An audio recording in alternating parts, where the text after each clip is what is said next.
So I'm in a completely different space doing completely different work today, and I thought I'd share what's going on. So we had a request in to see if we had any copies of the Comic Buyer's Guide, particularly from the mid '90s to the 2000s, and we might have a couple of copies of it floating around. And of course, requests like that require us to sort of dig through what we got, organize it, and see if we can fill that request. This is part of being in an archives in a university in Canada.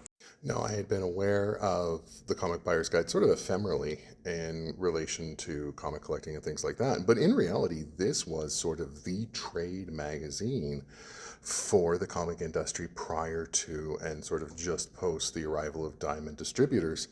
And it's survived into the, well into the 2000s. But a lot of the news and gossip that we sort of take for granted in today's ecosphere, you see in issues like this.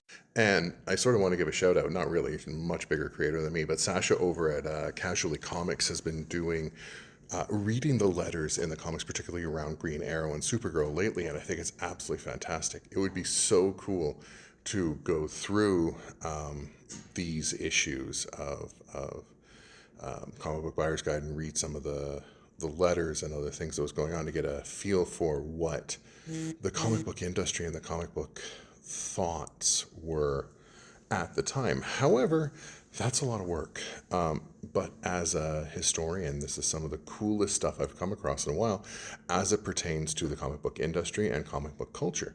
So I just thought I'd share it with you guys. Hope you're having a good one. We'll see you tomorrow.